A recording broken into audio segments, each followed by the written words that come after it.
Welcome to today's Global Connections program. I'm Bill Miller. Global Connections Television is a privately funded, independently produced program. The opinions expressed on Global Connections are solely those of the moderator and his guest. We'd invite our viewers to go to our website at www.globalconnectionstelevision.com to view previous programs. Also, if you're involved with a PBS or community access television station, or perhaps some educational institution that has an intra-campus television hookup, or you just have a website or a computer, you like our shows and you'd like to share them, please feel free to do so. Global Connections Television is provided at no cost as a public service to help us better understand international issues and how they impact our lives. Today we're going to be taking a look at an organization that's very involved with helping us to better understand international issues. My guest today is an expert in this area. Teena Halbig is an entrepreneur and businesswoman. She is the past president of the Kentucky Division of the United Nations Association of the USA.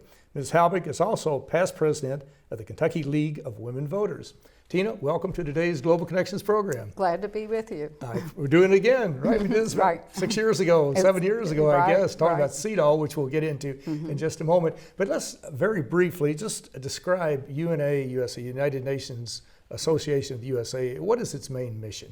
The main mission is to inform, inspire, and mobilize the American public to be involved with the critical and vital issues that the United Nations is addressing. And now UNA USA, as I recall, has well over 20,000 members, over 200 chapters, plus some student chapters. And so they have really a vast network around the United States. Yes. But they're also part of a larger group, the World Federation of United Nations Associations. Briefly, what is that? The WFUNA, the World Federation of UNAs, is right now composed of 93 countries, and the United States is one of those countries. UNA USA offered resolutions this past October 2018, and the resolution that I offered, just to let people know that you can go from working locally to globally, a resolution that I offered on human trafficking was to have the tier 1 and tier 2 countries and any who had electronic communications as well as phone capability to establish hotline numbers, just like Polaris had done, and also form a database sharing. But that has actually come to fruition. It is actually happening, and Polaris is going into countries now to help them establish hotlines, so it's wonderful to see it really happening. It certainly is. It's amazing how one resolution can impact literally tens of thousands of people's lives positively in many areas. Before we get too far into it, I want to mention that our viewers can go to your website, www.unausa.org, to get more information on the United Nations Association, yes. And can also go to www.wfuna.org to get information on that particular organization. Yes. Let's go back to talking about some of your major programs.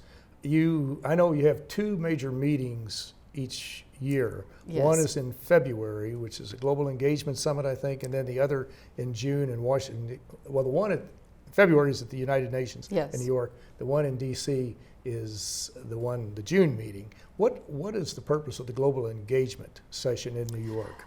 It's really awesome, and for the past 3 years we have been in the UN General Assembly Hall where the actual diplomats sit, and the green marble podium in the background. It's just marvelous to be there and to realize all the people who have stood there and who have spoken. And it was super exciting this year that the UN Secretary General himself was to speak, and instead of going up on the stage, he came right out to the audience. And I was able to shake hands with Antonio Guterres. And so he stayed in with the audience, and he was treated like a rock star. I mean, he just came over really well to the people, and we were so excited to have him and hope to have him back again. In the past, we've also had the Deputy General Secretary General Amina Mohammed speak. And so there are all kinds of ambassadors. This year we also had the spokesman for the Secretary General speak, Stefan Dujarric. And it's just wonderful to know all the things that are happening throughout the world and to get to meet U.S. Congresspersons and to hear them speak. And I was really in awe of U.S. Representative Elliot Engel and have continued to follow the things that he's working on, like climate change. And it also, we've done lots of works with the national office. You mentioned Amina Mohammed, the Deputy Secretary General, and Stefan Dujarric, who is the spokesperson for the Secretary General. Both have been guests on Global Connections Television. And our viewers can go to the video gallery page and scroll down several layers and you'll find both of them. Let's talk about your DC conference. What is the purpose of that when you meet in June? Right. We have a lot of workshops there, and this year they had, one of the things they had in the ballroom was sort of science fair style. These are round tables, not really set up like straight tables, but I was part of the ones that were giving presentations. Mine was on human trafficking, and the night before we had actually seen the movie Love, Sonia, S-O-N-I-A, and got to have a reception at the Carnegie Institute with the main actress, with the actor who played her father, and with the director and we had the screening of the movie. At the end of the movie, these are all UNA members that have come from all 50 states plus Washington, D.C. And there was audible weeping and crying for people to really get the impact of what human trafficking really is. And so the next day, like I said, when I was doing this science fair style thing, each person, they would stay at your table for about 20 minutes. But instead, when they announced the tables and who was going to be there and what their topics were, instead, immediately they pulled up 2 huge round tables and 10 around each one and stood 2 people deep to hear about human trafficking. And I took, at my own expense, an extra suitcase to take 25 pounds of materials, and everything was taken. And I was just so happy to be able to disseminate that and it to go out to other states. It is amazing how much interest there is in these different issues. And I should have mentioned earlier, full disclosure, you've been involved in UNA USA for many years. I have too. I've been very involved, seems like 100 years, but not quite that long, but it seems close to it. Now, you also, one of the purposes of being in Washington, D.C. is to meet with the members of Congress. And I saw a photo of over 300 of your volunteers, and they were all volunteers. We broke the right limit. outside the U.S. Capitol. And Right. How did that go as far as your meetings on the Hill? It's wonderful. It's wonderful to go every year. And we had 302 go on the Capitol Hill last year, and we broke that record this year with 322. And so that was fabulous. We all dress in T-shirts that have the logo on them. And it's wonderful to pass the groups in the hallways as we go in to meet with our congressional representatives. It's great to be able to meet with them one-on-one, but if not, we meet with a staff person who relays our concerns to the official. However, we always ask for funding for the United Nations. It's critical, it's vital, it's very important. The UN is a big umbrella, and under it has its 6 organs. It has 70 agencies who then can create other agencies. So it is a huge network. But if these agencies don't get the funds and don't get the money to help, it's just critical, a humanitarian effort that we help. It certainly is. And the United Nations touches our lives every day. We don't realize it, but the UN is involved in not only helping with peacekeeping operations overseas, it's working with over 70 million refugees today. You've got the UN World Food Program that's working in Syria, Yemen, many other areas of the world. But we also, in the United States, we benefit not only from these programs, but also the UN helps to move aircraft, ships, mail, weather information around the world. And so the U.S. has always been a leader. The U.S. created the United Nations. President Franklin Roosevelt was the architect and the creator of the UN in 1945. And the U.S. needs to play a vital leadership role. And it's somewhat disconcerting, and it's also damaging us, weakening us, when the U.S. is not involved in UNESCO, the UN Educational, Scientific, and Cultural Organization, nor in the Human Rights Council, nor funding the UN Population Fund, which works to work with women and families so that they actually short circuit abortions. They don't promote, they're actually working to help people select their family and to help them plan families, so to speak, and do it in a logical, rational way. So the UN is very important. Well, let's drop down to the local level. You've got the Kentucky Division of the United Nations Association, 3 chapters, one in Louisville, Frankfort, Lexington. What's the main role of those groups? Well, and we also have 2 student chapters. 2 student chapters. One is UNA at U of L, and the other is UNA Women at U of L. And they are both very active. We're very proud of them. The UNA at U of L is mostly guys, but girls also. And they were able to get $20,000 this year. $20,000 donated locally to the La Casita Hispanic community. And this was an awesome thing that they did. The UNA women at U of L have been super active on human trafficking, female genital mutilation, just all child forced marriage, some of the same issues that UNA USA Kentucky works on. And so it's been great to have a collaboration with them.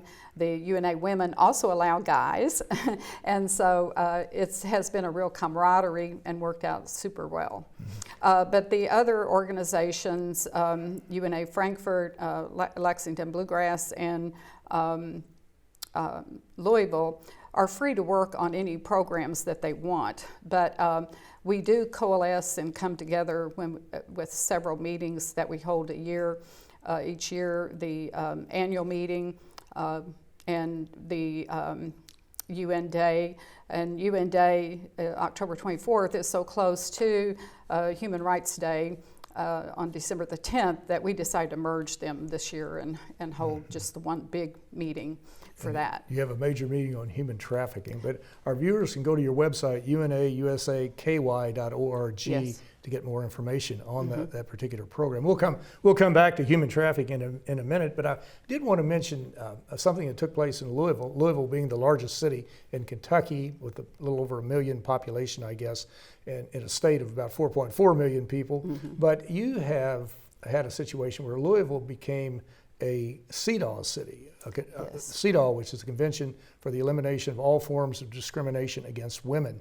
And that was a major United Nations treaty that was passed back in the late 70s. And of course, 1979. And the United States Senate still has done nothing with it. They keep sitting on it to our detriment, again, which we need to move on. But what was that, how did that develop in Louisville? And Mayor Fisher, who's the mayor of Louisville, was very instrumental in moving that along and signed a major resolution, did he not? Actually, the resolution went through Louisville Metro Council first, which is composed of 26 representatives, and the vote there was 23 to 3 to 3. So, I'm sorry, I said 20 and 3 and 3. 3 not there, 3 no's and 20 yeses. So it had a lot of support. And then it went to Mayor Fisher, who held a ceremonial signing on that. And we were very pleased that it passed. It was so fast. March 2014 was the Commission on the Status of the Women meeting, in which they released a template. And that template was used by Louisville, and it ended up passing in November of 2014. So that was super fast, and Louisville was the second cities for CEDAW to pass.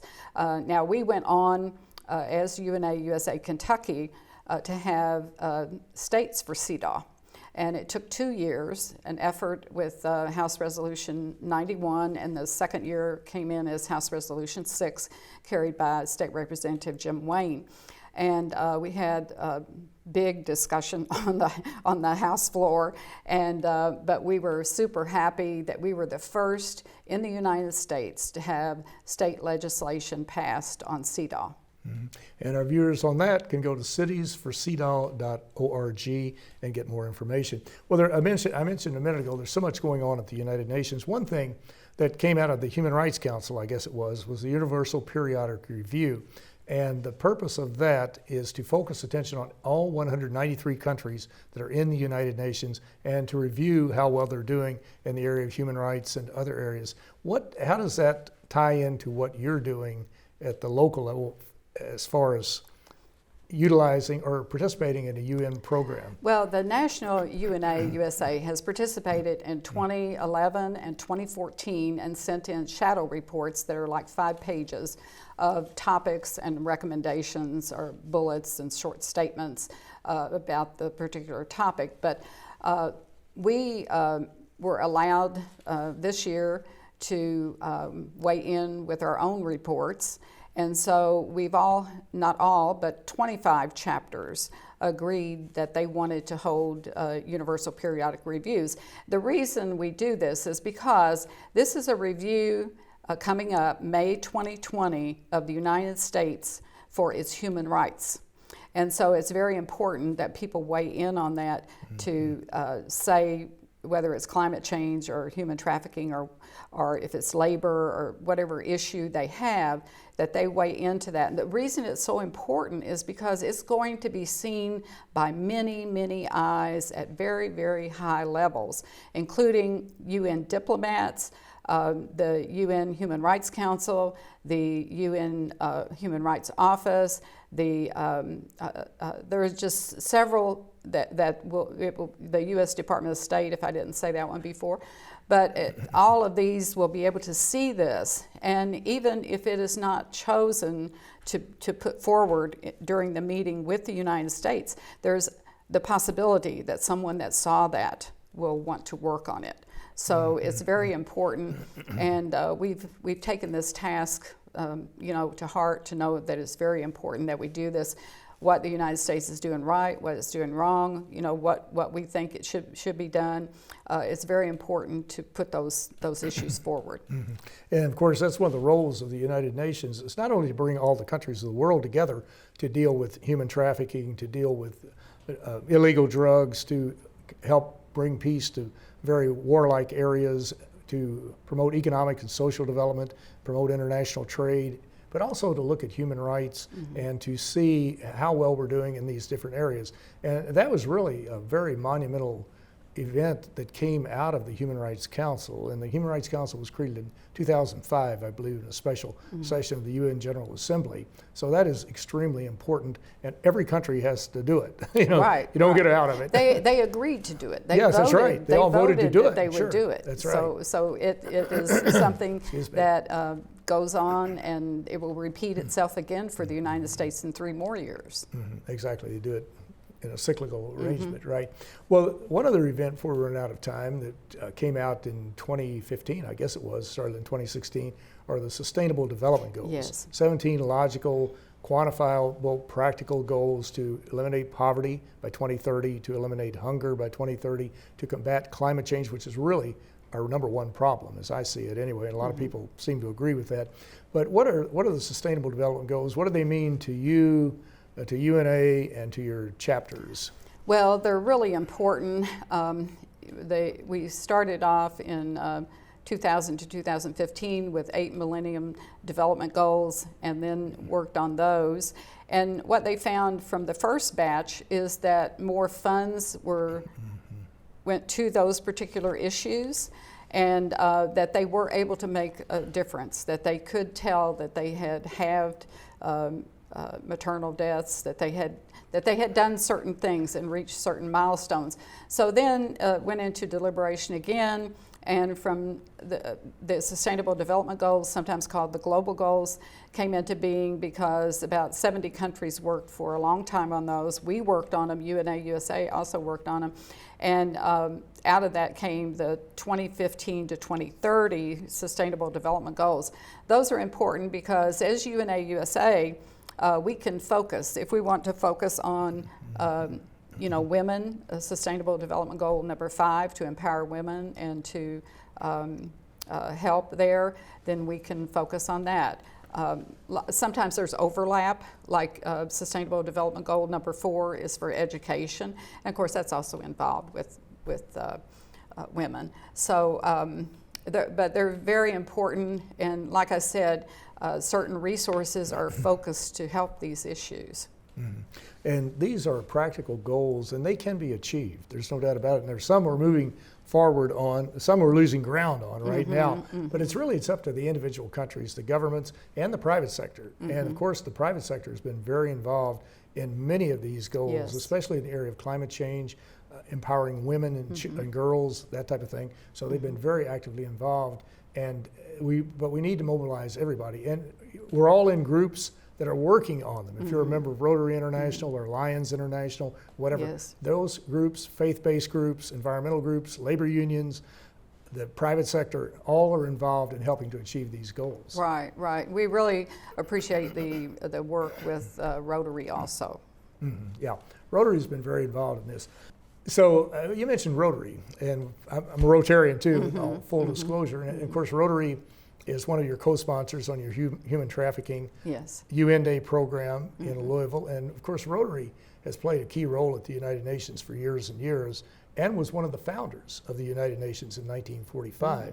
And so Rotarians in Rotary District 6710 in Kentucky and central and western Kentucky, or Rotary International's 1.2 million members, are all involved in being active in many programs. And of course, the one that comes to mind is the Polio Plus program, where Rotary in '85 decided to help eliminate polio around the world. In '87 went to the United Nations, World Health Organizations, the UN Children's Fund to get their support in working to eradicate the scourge of polio.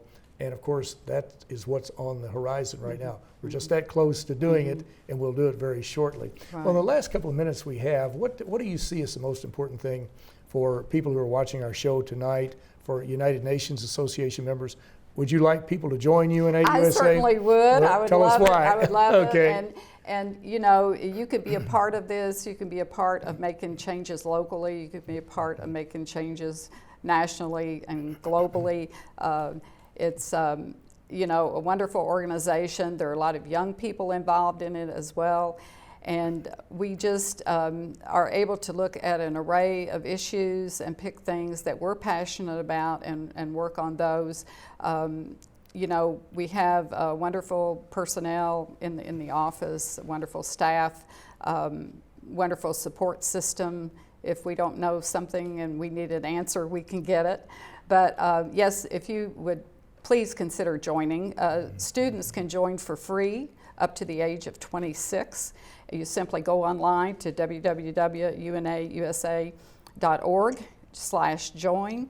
And if you are a first-time member, you get a special deal of only $25 to join. And, and our renewals are, of course, higher. But it's not that much for all that you get. You get so much information and know what's going on in the world, which is so important today. And it's a very interesting organization. It's one where you get a lot of good information, and you're helping to educate yourself and your family, friends, colleagues on these international issues and how they impact our lives. And I mentioned earlier, UNA has about 20,000 plus members, and all of them are volunteers, except for a small staff in Washington, D.C. and in New York. So it's an excellent organization and a good opportunity to learn about these issues. And Teena Halbig, I want to thank you so very much for a very interesting and a very informative program. Thank you. Great to be with you, Bill. Thank you. My pleasure. I'm Bill Miller. Thank you for joining us today on Global Connections Television.